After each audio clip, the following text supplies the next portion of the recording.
Assalamualaikum warahmatullahi wabarakatuh. Yang terhormat Bapak Aprian Saputra, Eskom Enkom selaku dosen manajemen strategis. Di sini saya sebagai perwakilan kelompok 5 ingin mempresentasikan hasil diskusi kami mengenai analisis divisi internal PT Telkom Indonesia Tbk. Berikut adalah daftar anggota kelompok kami. Saya Davi Aprilian, kemudian ada Nabila Ramadhani, Marcella Kalista, Kenza Azura Gozali, dan juga Syafiq Jiyadi Wildanu. Baik, langsung masuk ke profilnya. Jadi PT Telkom Indonesia ini merupakan badan usaha negara yang bergerak di bidang layanan teknologi informasi dan komunikasi, serta telekomunikasi digital di Indonesia. Pendirian PN Telekomunikasi ini sesuai dengan PP nomor 30 tanggal 6 Juli tahun 1965 yang pada dasarnya ditujukan untuk membangun ekonomi nasional sesuai dengan ekonomi terpimpin dengan mengutamakan kebutuhan rakyat dan ketentraman rakyat, serta ketenangan kerja dalam perusahaan. Selanjutnya ada visi dan misi. Untuk visi PT Telkom Indonesia Tbk ini yaitu menjadi digital telco pilihan utama untuk memajukan masyarakat. Adapun misi Adapun misinya yang pertama, mempercepat pembangunan infrastruktur dan platform digital cerdas yang berkelanjutan, ekonomis, dan dapat diakses oleh seluruh masyarakat. Yang kedua, mengembangkan talenta digital, unggulan yang membantu mendorong kemampuan digital dan tingkat adopsi digital bangsa. Yang ketiga,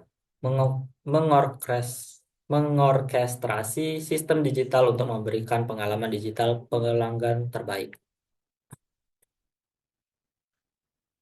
Adapun hasil analisis visi yang telah kami lakukan, itu visi Telkom Indonesia ini sudah baik dalam menekankan transformasi digital, posisi sebagai pilihan utama, dan kontribusi sosial untuk kemajuan masyarakat.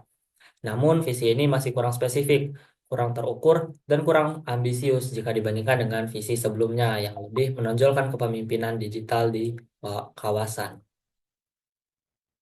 Adapun hasil analisis yang telah kami lakukan, yang pertama untuk customers, target pasar misi ini adalah seluruh masyarakat Indonesia sebagai pengguna layanan infrastruktur dan platform digital, serta pelanggan ekosistem digital yang mendapat pengalaman digital terbaik. Yang kedua untuk produk utama yang dikembangkan adalah infrastruktur dan platform digital cerdas yang berkelanjutan dan ekonomis. Yang ketiga ada markets. Untuk market ini yang di yang ditujukan PT Telkom Indonesia itu untuk pasar nasional Indonesia secara luas dengan fokus pada peningkatan kemampuan dan adopsi digital bangsa secara keseluruhan. Yang keempat, teknologi. Nah, untuk teknologi ini di misinya menekankan pembangunan infrastruktur dan platform digital yang cerdas yang menunjukkan fokus pada teknologi digital, mutakhir, dan inovasi dalam bidang telekomunikasi dan informasi. Nah, selanjutnya ada concern for survival, growth, and profitability.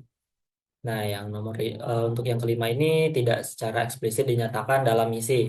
Namun, pembangunan infrastruktur berkelanjutan dan pengembangan talenta digital dapat diartikan sebagai upaya untuk mempertahankan dan mengembangkan perusahaan secara berkelanjutan.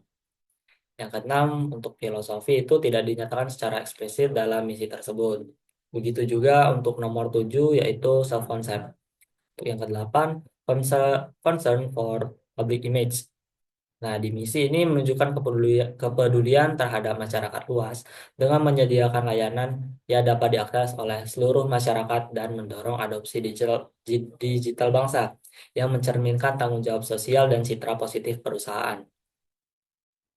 Dan yang terakhir ada concern for employees. Nah, untuk yang kesembilan ini di misi mengandung pengembangan talenta digital unggulan yang menunjukkan perhatian terhadap pengembangan sumber daya manusia internal perusahaan.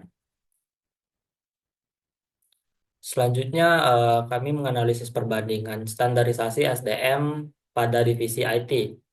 Untuk untuk standarisasi yang telah kami buat itu yang pertama eh, syarat yang pertama yaitu warga negara Indonesia. Yang kedua, minimal pendidikan yaitu D3 bidang teknik informatika, sistem informasi ataupun bidang yang terkait. Yang ketiga, skill teknis yang dibutuhkan meliputi penguasaan programming, manajemen jaringan, keamanan cyber, dan pengelolaan database. Nah, untuk realitanya, em, standarisasi SDM divisi IT ini yang pertama, PT Telkom memiliki SDM IT dengan latar belakang pendidikan S1 dan S2 di bidang TI dan teknologi. Yang kedua, SDM yang ada memiliki sertifikasi profesional. Yang ketiga, SDM yang ada kompetensi di bidang teknologi terbaru seperti cloud computing dan keamanan cyber yang terus berkembang. Selanjutnya yaitu perbandingan standarisasi teknologi eh, pada software dan hardware. Untuk standarisasinya, standar industri TI merekomendasikan penggunaan perangkat keras server dan jaringan dari vendor ternama seperti Cisco, Dell, atau HPE, serta perangkat lunak yang terstandarisasi seperti sistem operasi Windows Server, Linux, perangkat lunak perangkat lunak virtualisasi VMware, dan solusi cloud computing dari AWS, Azure, atau Google Cloud. Nah, untuk realitanya, PT Telkom menggunakan perangkat keras dan perangkat lunak yang sesuai standar industri dan telah mengadopsi teknologi cloud yang sudah divirtualisasi.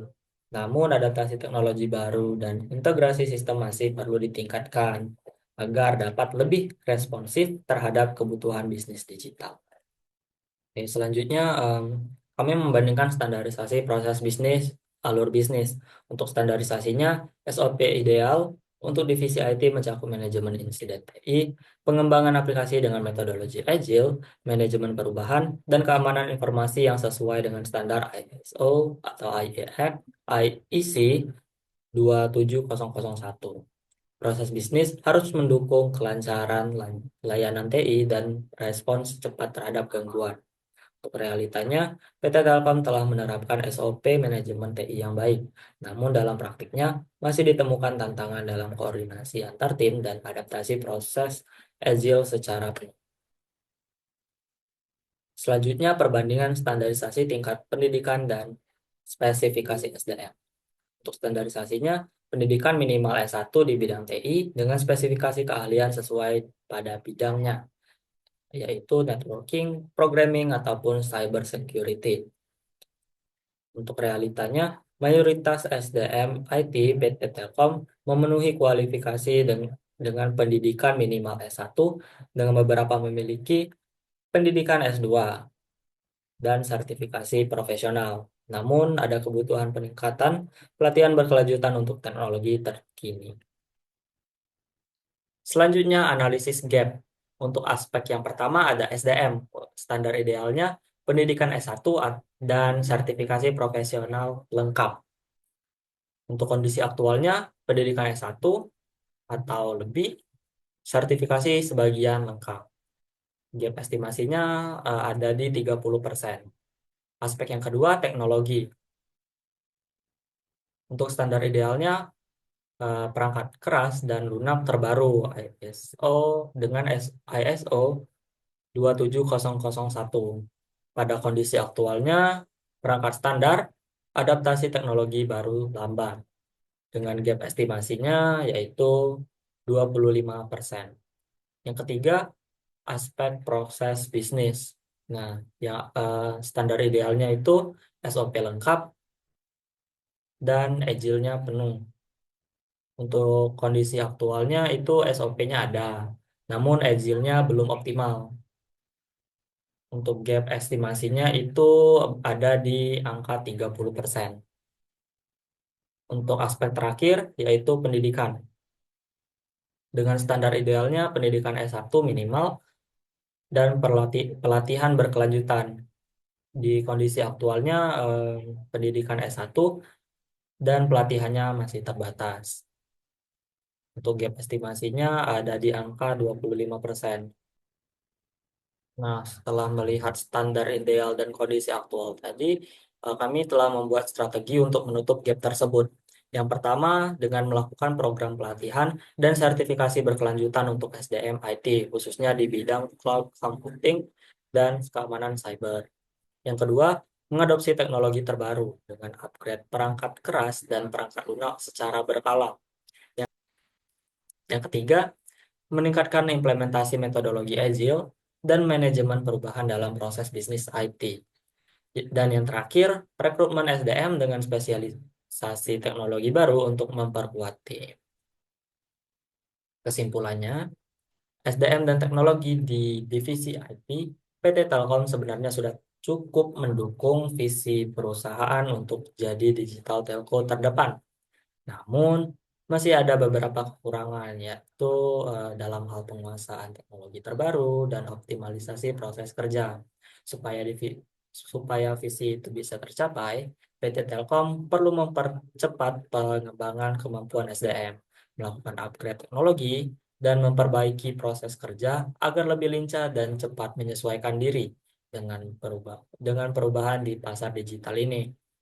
Dengan langkah-langkah ini, jarak antara kondisi sekarang dan visi perusahaan bisa diperkecil, sehingga PT Telkom tetap bisa menjadi pemimpin di dunia digital Indonesia. Sekian presentasi dari saya akhiri. Wassalamualaikum warahmatullahi wabarakatuh.